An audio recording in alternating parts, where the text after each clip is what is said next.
There's a really famous story that I've been hearing in Thailand, and I want to share it with the whole world if I could. This is a story about the Buddha and a homeless man. One day there was a homeless man, and he's been trying to gather food, and he keeps noticing every day his food disappears. One day he caught the mouse that kept stealing his food, and he asked the mouse, "Why are you stealing from me?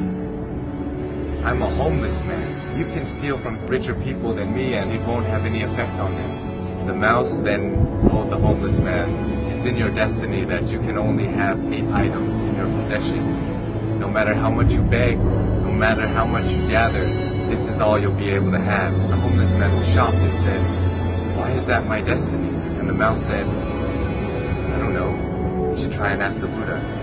So the homeless man goes on his journey to go find the Buddha, and as he's going, it gets late, so he ends up at a wealthy family's house, and he asks if he could stay the night. They let him in, and they ask him, "Young man, why are you traveling so late?" And he answered, "I have a question for the Buddha, and tomorrow I'll be on my way." The family then says, "Can we give you a question to ask the Buddha? We have a 16-year-old daughter who can't speak.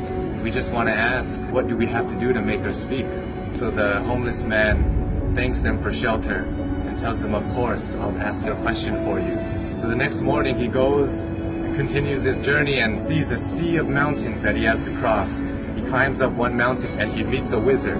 The wizard decides to use his staff to take the young man and himself, fly them across the sea of mountains. And the wizard asks the young man, "Where are you going? Why are you deciding to cross these mountains?" And the young man said, "I'm going to ask the Buddha a question about my destiny." The wizard then says, "Can I please give you a question to ask the Buddha? I've been trying to go to heaven for 1,000 years. According to my teachings, I should be able to go to heaven now. Can you please ask the Buddha, what do I have to do to get to heaven?" "Of course, I'll ask your question for you." And as he continues on his journey, he runs into his last obstacle, which is a river that he cannot cross. Luckily, he meets a giant turtle who decides to take him across the river.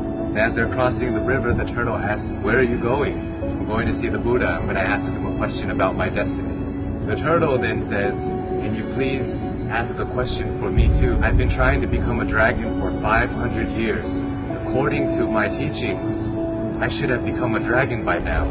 Can you please ask the Buddha, what do I have to do to become a dragon?" So the young man thanks the turtle for taking him across the river and says, "Of course, I'll ask you a question for you." The homeless man finally meets the Buddha, and the Buddha tells everybody, "I will answer 3 questions for everybody here, but only 3 questions." And the young man is shocked. He has 4 questions to ask. So he thinks carefully. He thinks about the turtle. The turtle's been living for 500 years trying to become a dragon. The wizard has been living for 1,000 years trying to get to heaven. And that young girl is going to have to live her whole life being unable to speak. And then he looks at himself. He says, "I'm just a homeless beggar. I can just go back home and continue begging." So as he looks at everybody else's problems, his problem suddenly seems so small. So he feels sorry for the turtle, the wizard, and the young girl, and decides to ask all of their questions. So he asks the Buddha, and the Buddha answers. The turtle is unwilling to leave his shell. As long as he's unwilling to leave the comfort of his shell, he will never become a dragon. The wizard always carries his staff and never puts it down. It acts as an anchor, keeping him from heaven. And as for the girl, she'll be able to speak when she meets her soulmate. So the homeless man bowed to the Buddha and went on his journey back home. He reunites with the turtle and he tells the turtle, "Hey, you just have to take off your shell and you become a dragon." The turtle then takes off his shell, and inside his shell were priceless pearls found in the deepest parts of the ocean. And he gives it to the homeless man and tells him, "Thank you. I no longer need this because I'm now a dragon." And flies away.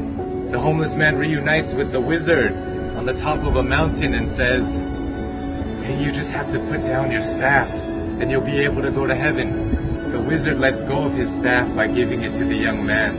He says, "Thank you," and ascends to heaven. The young man now has wealth from the turtle and power from the wizard. He goes back to the family that gave him shelter, and he tells them that Buddha said your daughter will be able to speak when she meets her soulmate. And at that moment, the daughter came downstairs and said, "Hey, is that the man that was here last week?" The young girl and the once homeless man have found their soulmate. This story tells us so many things, so many lessons, but for me, I think that sometimes we have to give things in order to get some things. Sometimes if we want to become a dragon, we want to become a lion, we have to be willing to leave behind what makes us most comfortable, what makes us feel most safe. We have to leave our comfort zone just like the turtle did. And in order to find true love, we must become somebody who is willing to put others before ourselves. When you're alone and when you're lost in your thoughts, sometimes your problems seem so big and it may seem like it's the end of the world, but if we look at other people's lives, other people who don't have as much opportunity as us and who have it worse than us, sometimes it makes our problems seem so much smaller. And if we're willing to lend a hand to those who are struggling more than us, willing to help them, it may change the course of your life, your destiny, and the universe may repay you in such a way that you never would have imagined. It will come back to you. All the good that you do in the world will come back to you. If you're going through hard times right now, I hope this story helps. My name is Sean. I love you all, and I hope you have a wonderful, wonderful life.